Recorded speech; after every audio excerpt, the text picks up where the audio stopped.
Hello, everybody. Today, this video is going to be about Cortez Bailey, better known to many as Simo from the No Limit set. This, what I'm fixing to read, is, I believe, from his mother as part of his eulogy. My only son, Cortez Bailey, was executed on Chicago streets on June the 26th of 2013. He was 23 years old. Cortez grew up in the area where his life was taken. I got no support from any organization in the area. Cortez was a smart guy who loved video games and liked to fix cars and electronics. He loved his family and his so-called friends. He trusted people and took them all at their word. He was killed by someone he knew. To this date, his case is unsolved. Even though people witnessed his murder, no one would come forth and ID the killers. Cortez received his GED after his death and accepted into an automotive school. Cortez was a respectful guy even though he got too involved in the world. Should he be dead? No, he shouldn't. Cortez's death devastated his family, and it's a daily struggle knowing he'll never come back. This is his story. Now, Cortez Bailey was born in 1990.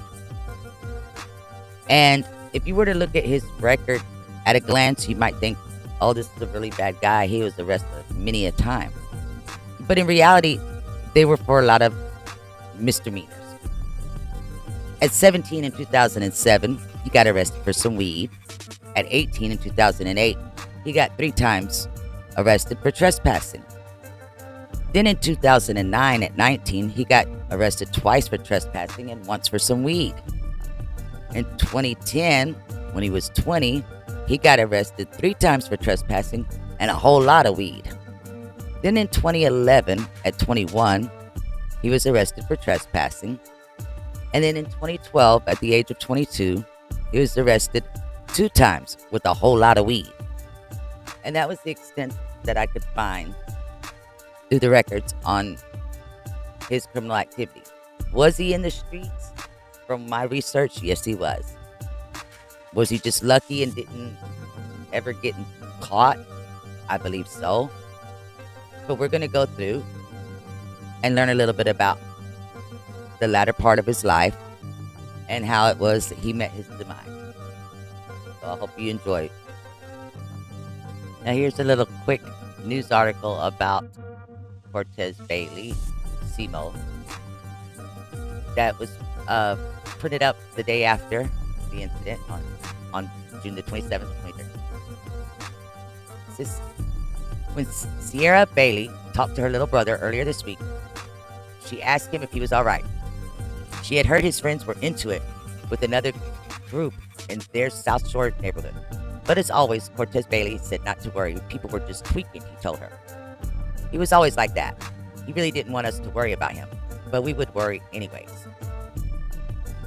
About 11:50 a.m., Bailey, 23, was standing in the 7500 block of South Yates Boulevard when a gunman walked up to him and shot him repeatedly in the chest, police said. Bailey was the only male and the youngest of 3 children and was no stranger to violence, according to his sister. He was born and raised in South Shore, and he had seen people shot before, including his best friend who was killed 3 years ago. Just the night before, Bailey was shot at, according to his sister. But over the years, the violence seemed to inch closer and closer to home. Every time someone's got shot, it's always closer to home. But this is home. It hit home. Bailey said family members rushed to the hospital when they heard the news her brother was shot.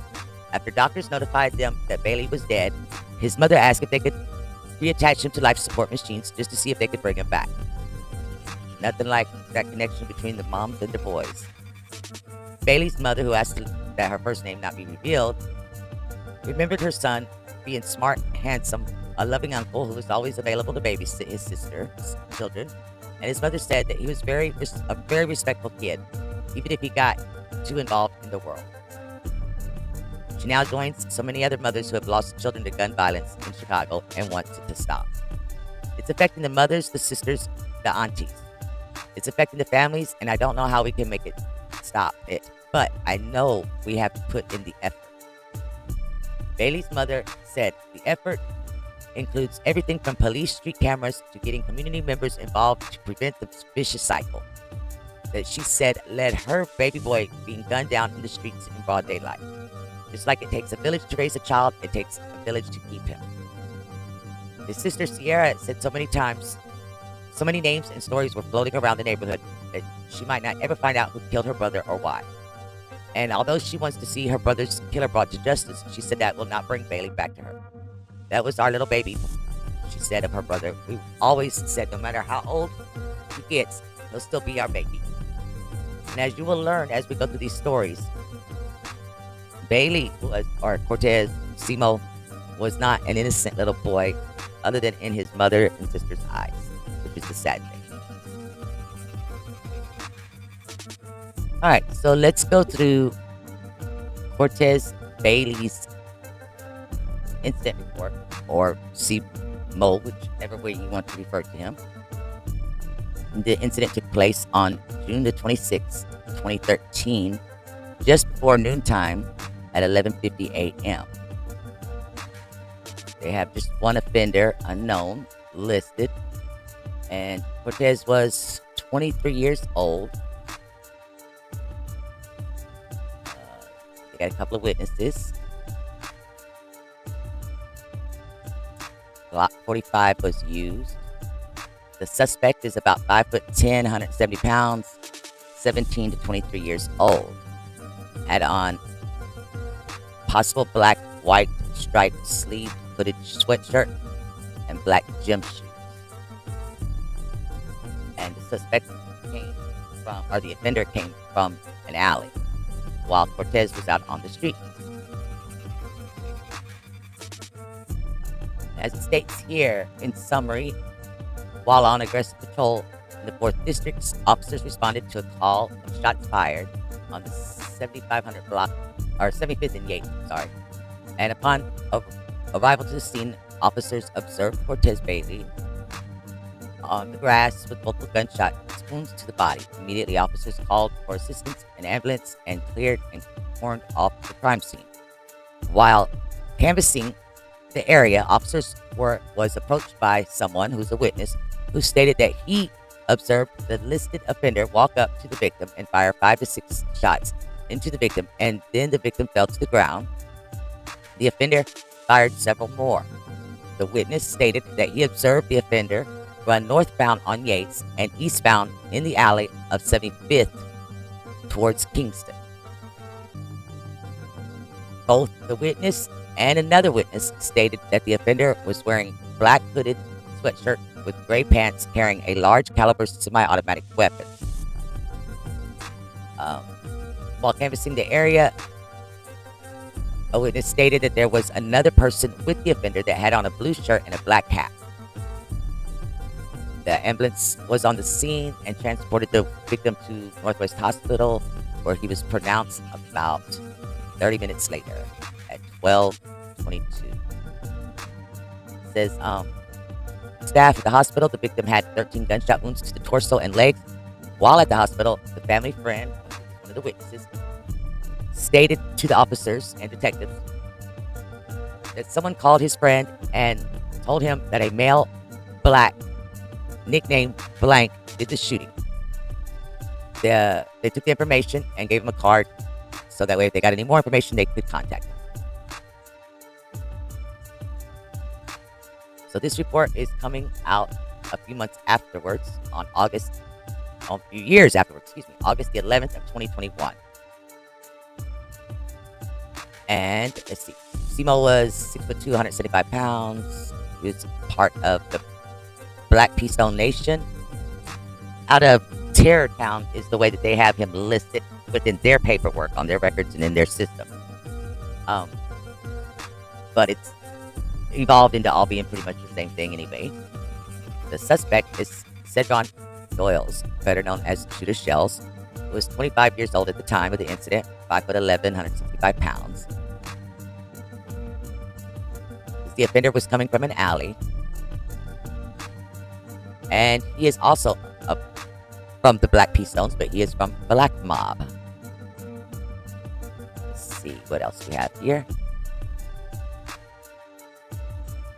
Now you can see here it says Dow's arrest history. That's going to be one of Shooter Shell's associates that is better known by AWOL. And they have some witnesses listed. And on these witnesses, they are all different ages. They go all, from senior citizen all the way down. Some are civilians and some are mafia insane vice lords, as you can see. All different races as well. Okay.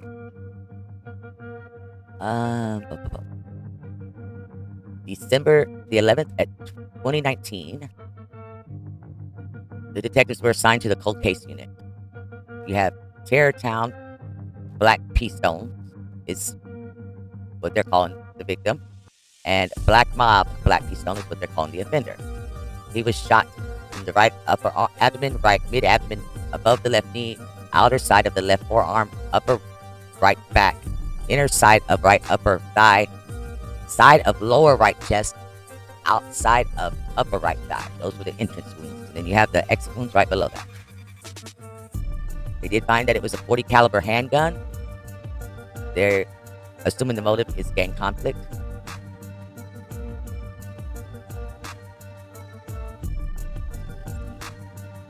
They were able to obtain video footage, surveillance footage from different establishments, as well as through witness statements they learned about Shooter Shell's YouTube channel. So they made copies of a couple of his songs. One was What We Are On Here, and the other one was Death of 150. Which the Death of 150 is definitely a diss song to the No Limit gang. Not that it's not well deserved, but that's just my own opinion. More witnesses here that they took statements from. And here you'll see, it says on the investigation, come June the 26th of 2013, these detectives were assigned this case. It says they found out that the victim had been shot on the sidewalk in front of the entryway leading to a courtyard. They found out his information. The detectives viewed the immediate scene and saw 3 fired .40 caliber cartridge casings and 1 fired bullet. Then they found a couple of more afterwards. Then that's when they started looking around to see what businesses had the surveillance footage. Then one of the detectives got a hold of one of the video surveillance footages, and he saw a male black running northbound on Yates at the approximate time of the shooting, and then he ran out of the camera's view. The male had on a dark hoodie with stripes on the sleeves and Adidas. Just sum it up for you. Then they go on to talk about how they got the technicians to acquire footage from a lot of the different businesses. Now here it states somebody making a statement. It says it's a female. She did not hear any gunshots. She stated that the surveillance cameras were positioned on the rear parking lot of the apartment building along the interior entryways of the building. Video footage from a camera facing north on the rear of the store captured the same male black continuing to run northbound and then turn eastbound to entering a gangway. Says they took another statement. This time it's this is from the male, that he was walking on the westbound side of the south side of 75th Street. And yes, it took me numerous times of reading that to understand what they were saying and get it straight in my head, but I did. And he says that there was a black male that walked out of the 123 Connect cell phone store located right on the corner of 75th and Yates, and the guy almost walked into him. Now, he said he did get a good look at the male's face, and he continued walking eastbound. He stated that the male was approximately 19 to 22 years of age and 6 foot tall, wearing a black warm-up jacket with white or silver stripes on the arms and the black pants as well. Like I said, it's an Adidas outfit. He stated that as he continued to walk eastbound on 75th Street, he then heard some gunshots. He turned around to look backwards towards Yates and saw the same male run up northbound across 75th and then across to the east side of Yates. He could not see, but only so far, because when he was running northbound, once he got out of eyesight, he didn't see which way the guy went, and he could not see whether or not he was armed. But he knew it was the same guy that bumped into him when he came out the store. He said, let's see. This one says, they were across the street. They heard 5 or 6 gunshots. They looked south across 75th, saw a male offender firing a black handgun at the victim. Blank stated that the offender was about 4 feet away from the victim as he fired. Blank stated that he saw the victim fall to the ground and the offender continued to shoot him. He then went on to say that when the offender stopped shooting, the offender turned and ran northbound on the east side of Yates. He crossed over 75th and continued running northbound and then eastbound into a yard where he lost sight of him. He described the offender being 18 to 21 years of age, about 5'10", dark complected. And he described the Adidas outfit as well. Another witness stated that he was outside the building. He heard several gunshots. He saw the male, the one that was the other person that was with him, that was wearing a blue sporty type jacket with white stripes on the arm, stand near a man on the ground. The man in the blue jacket with the hood up then ran northbound on Yates and across 75th. He did not see their faces because of the way they had the hoodie tied up tight. That one was the one. That last witness was one of the city workers, and he had a partner with them. And they tried to talk to the partner. The partner said he didn't want to talk to the cops. Nothing to do with nothing at all. So they started processing the area, and then that's when they found out that Cortez had passed away. They spoke to another witness. Says they stated the following: that an acquaintance whom they would not name told him that she received a phone call from a friend. So you got a female calling this male, and the male is telling the cops about it, okay? So in essence, that is the female telling the male. Now it becomes hearsay, and the male telling the police officer becomes like a back, double, triple hearsay. I don't know how that works out. But she said, or should I say, he said that she said that the male that told her, so actually this was like 4 times hearsay, that the offender was nicknamed Blank, and that Blank was a member of Black Mob faction of Black P-Stones from 74th and Phillips. The detective learned that Cortez had been shot the day before on the 25th, and that he had been sitting in a parked vehicle with another individual when a vehicle pulled up alongside them and a male shot at them. He was grazed in the lower left back, and the other victim, Blank, was shot in the upper left arm. The offenders were wearing masks, so they obviously could not get a look at them.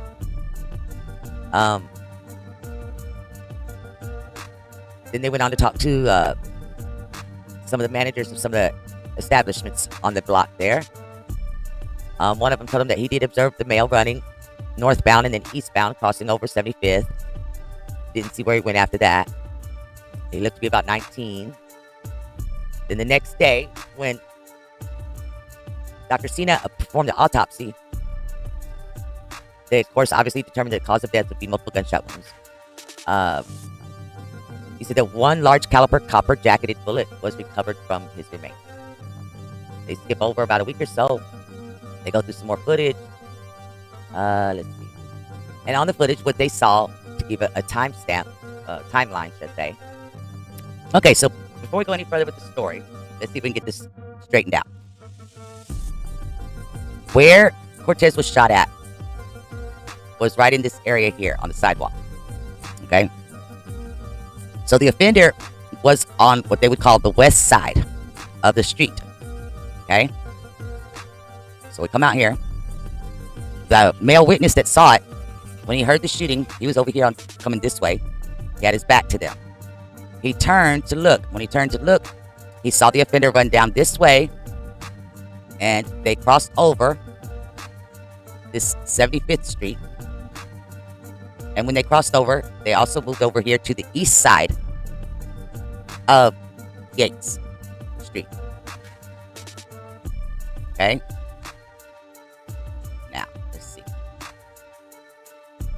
I guess it's the little alleyway they're talking about that they ran through. Now, the store that he's referring to, the 123 Connect, is this store right here.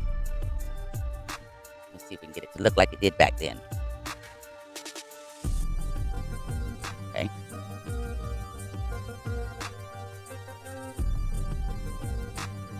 There we go.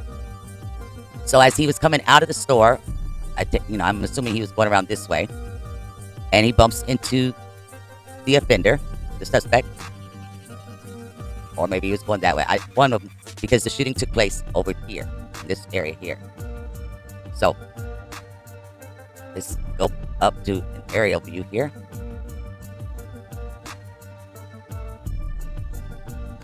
Gives you an idea. There we go.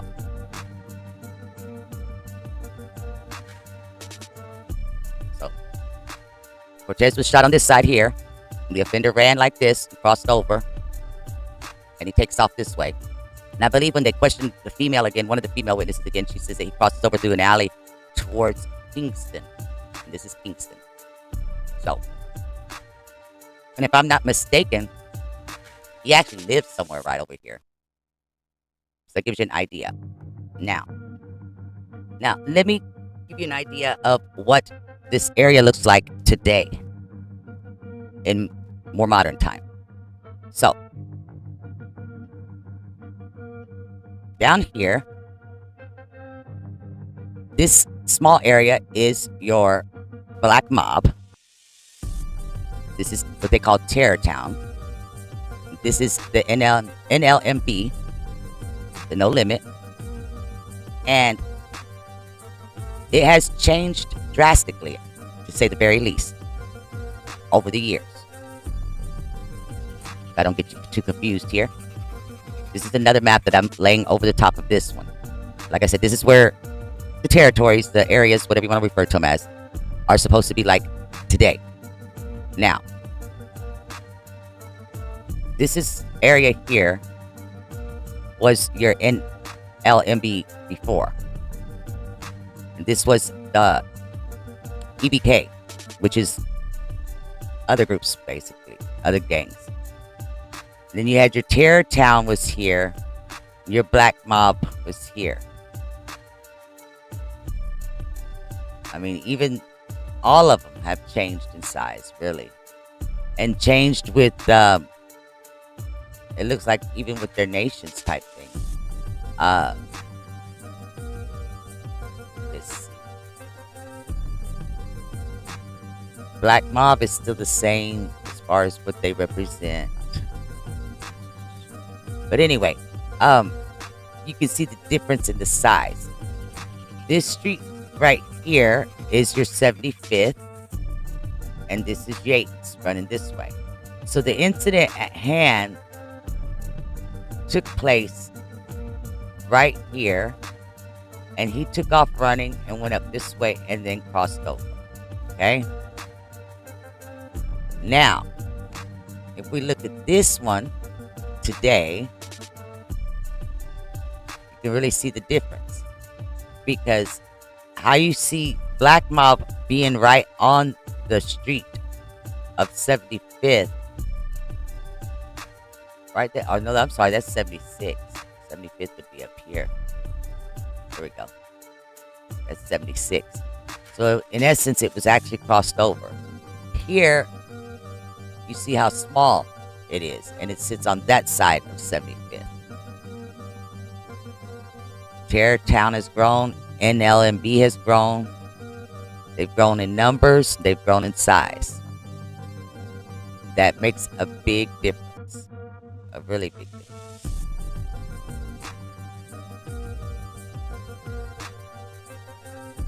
Looks like these have all clicked up together. They used to be separate.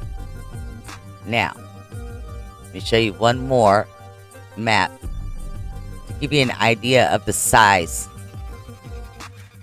of the entire thing. Within this black marked off area, boundary area, that is considered to be 1.25 square mile. And if you look from here to here is a 1/2 mile.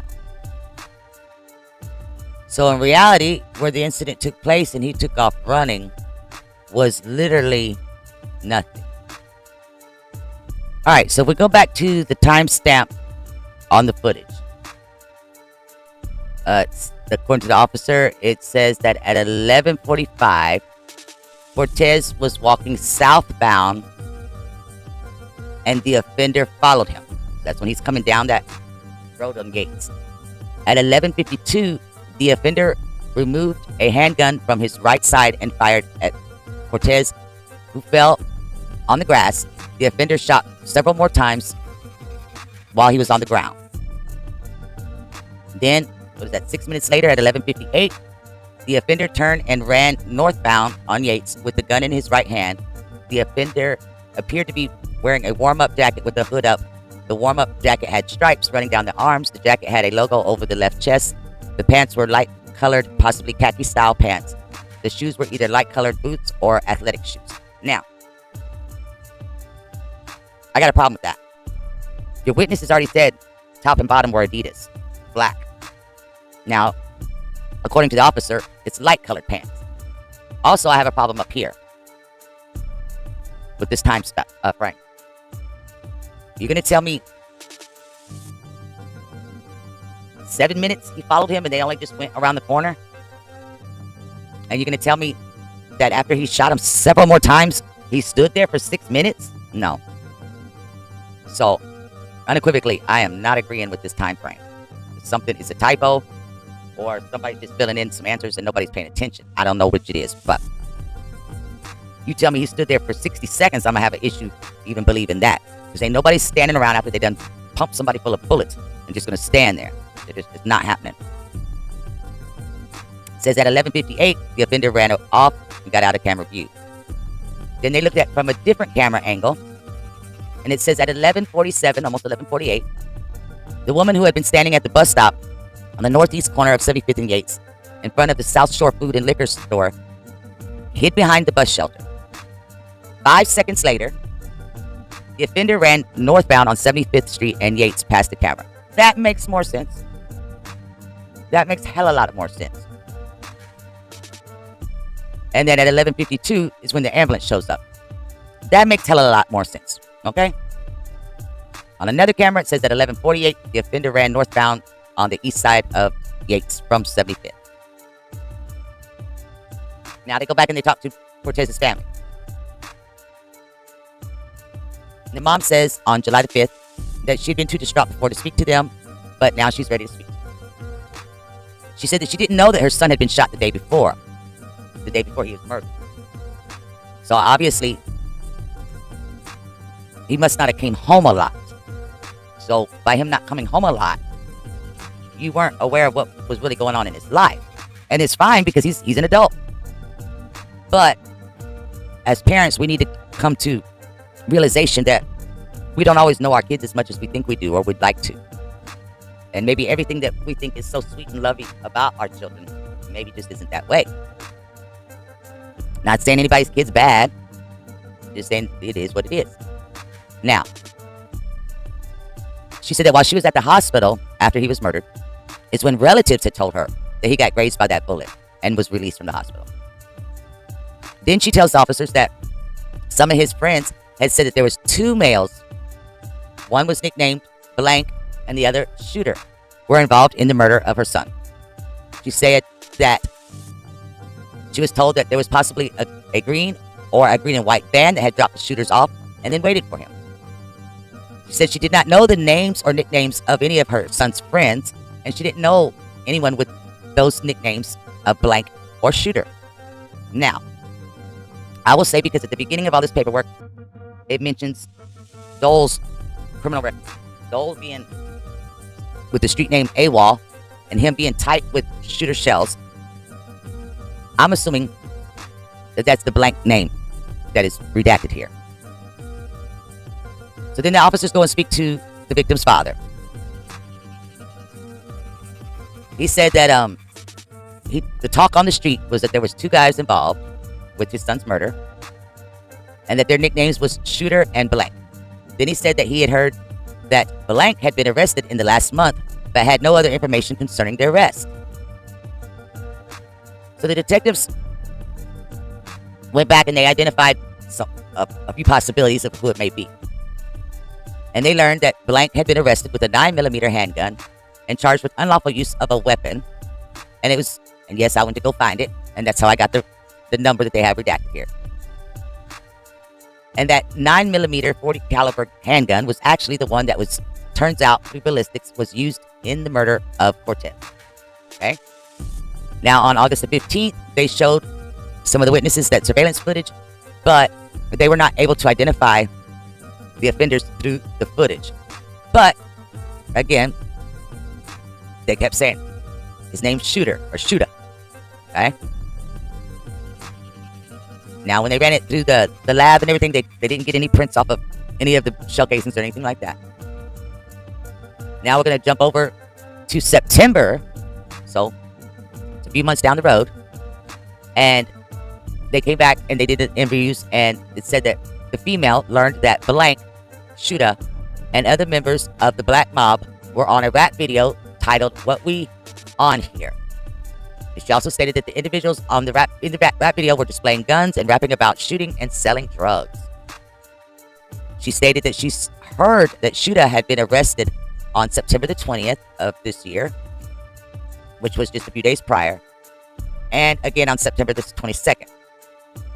And that she had also learned that Shooter's first name was Cedron, which is Shooter Shell's government name. So here they go back, go look for some more, see what they can find out. Sure enough, they find out that Cedron Doles had been arrested on September the 21st for an unlawful use of a weapon, and it was recorded under this case number. It says one of the firearms recovered was a .40 caliber handgun. Now, this is the incident, those of y'all that's watched a lot of his interviews and stuff, that he speaks about when him and his girlfriend break up, get into an argument, whatever it is, and while he's out of the house or the apartment, she calls the cops and tells the cops that there is some guns and drugs and stuff that's in her closet in like a Rubbermaid container, and it's in the back of her closet, whatever. And so they come and get it, and that's how they end up getting all the weapons, and they end up getting a warrant for him and things like that. So that's how that all plays out. Now we jump over another month, and we are in October, and they want to do some photo lineups with Shooter Shells in them. And on this first one here, it says that the man that bumped into Shooter Shells said that it resembled him. The person had the same height, stature, the whole 9 yards, but the face he wasn't so sure about, because in the description that the man had given, the offender was 5'7", 5'8", weighed about 150 pounds, and Shooter Shells was 5'11", 165 pounds. Okay, then we jump over, so they really couldn't make a positive ID like that. Jump another month over into November. That's when they find out that from ballistics that there was a match with one of those guns. Jump over another month in December. Another one of the guns had not been used in the homicide with Simo.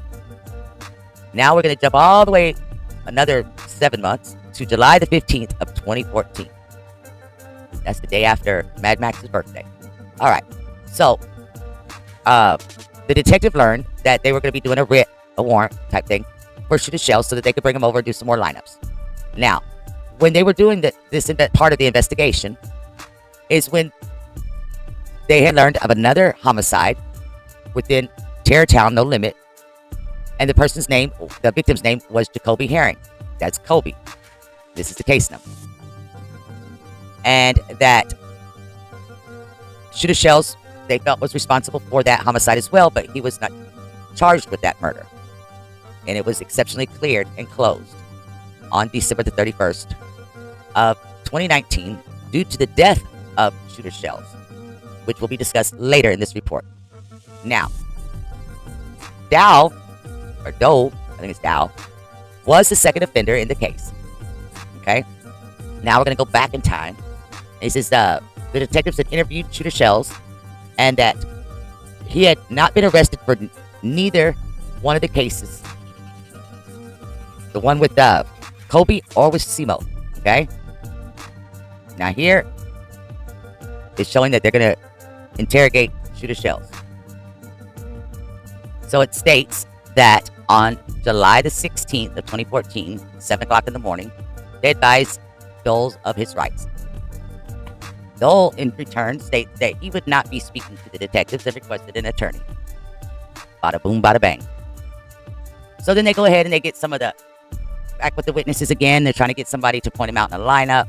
They had 3 of them that they were going to do, but they were unavailable. So he contacted the let's see, who is this? The mother of the victim to give her an update. And she lets them know that she had heard that the offender had been arrested. And so they break it down to her.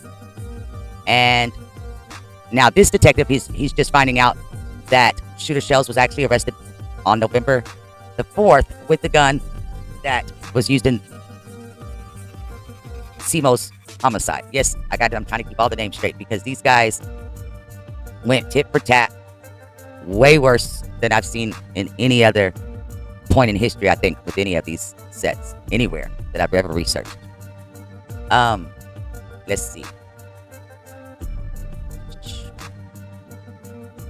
September is when they got those results back, so they're starting to repeat themselves. December the 11th of 2019, detectives were assigned to continue the investigation on Simo's murder.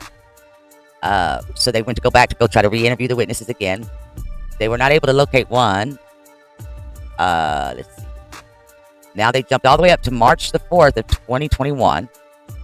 Somebody agrees to meet with the detectives to get interviewed again. Basically, they tell the same story all over again. Nothing's changed. This is the male, I guess, that almost ran into him. Gives the description again. Now this time, the officers let the witness know that Shooter Shells is now deceased. Because, like I said, we're in 2021 now. Now that they've told him that Shooter Shells was murdered and he was deceased a few years prior, now they do a lineup with him again through photographs. And now he says, yes, that is the person that I almost bumped into. He says, yes, that's the guy. And that he had looked him right in the face. So apparently he was intimidated or scared before. They don't really say clearly. So they take this information to the Assistant State's Attorney's Office. And guess what? Let's see. The video was not clear enough to identify the shooter's face. Even though the body build matches up and everything. And they got a witness.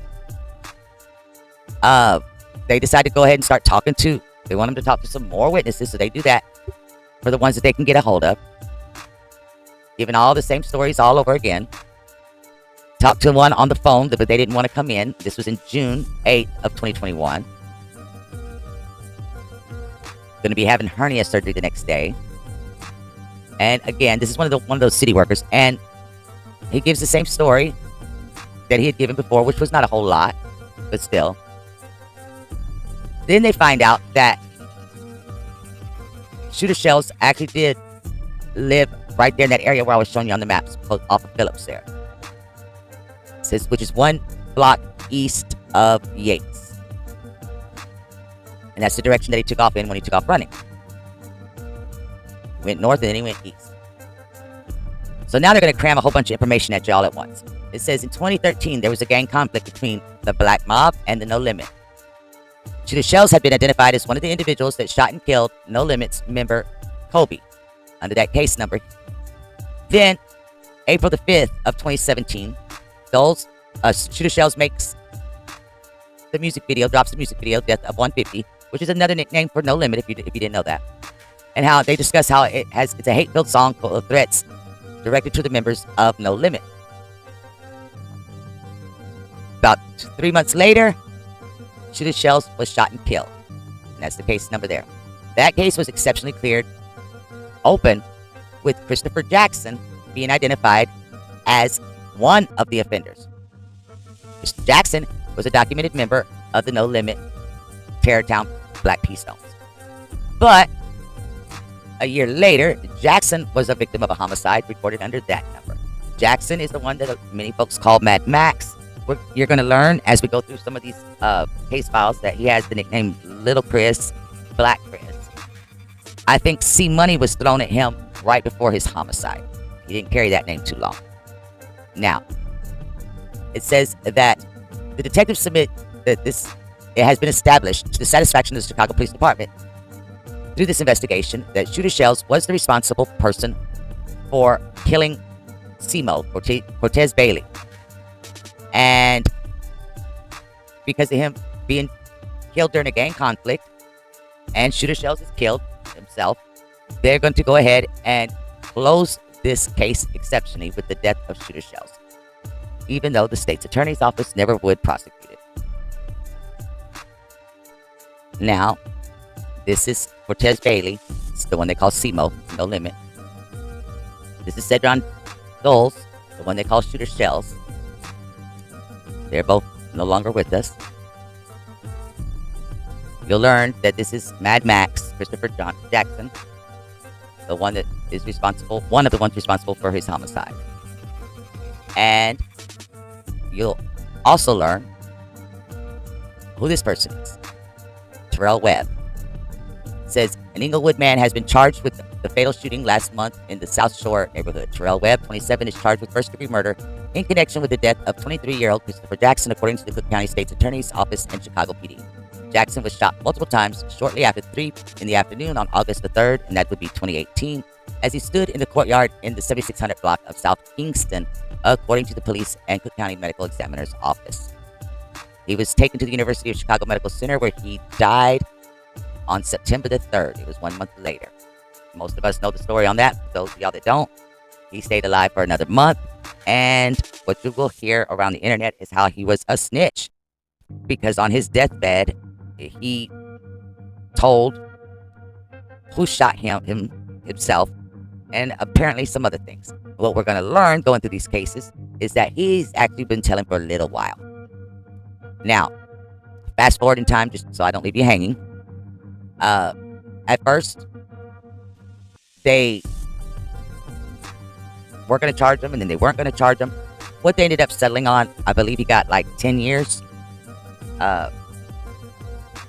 Might have even been involuntary manslaughter, self-defense, whatever, that type of thing. But we'll get into that as we go through these stories. But like I said, I wanted to bring you these and let you know who they are, put a face to their names. Because, honestly, I've said it before, Shooter Shell's story really hurts my heart a lot.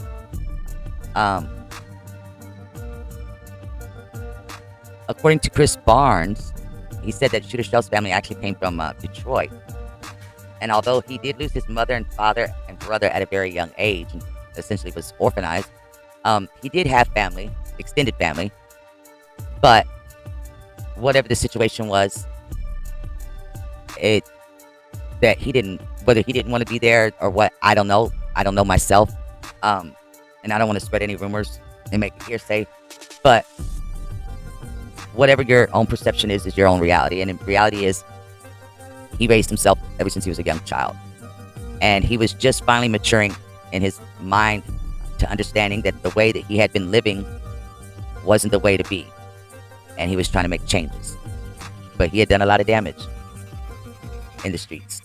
Just like all four of these guys. All four of them did a lot of damage in the streets, as we will learn as we go through this. I want to thank y'all for sharing. Let me share this story with y'all. And we have plenty more, sadly, to say on the way.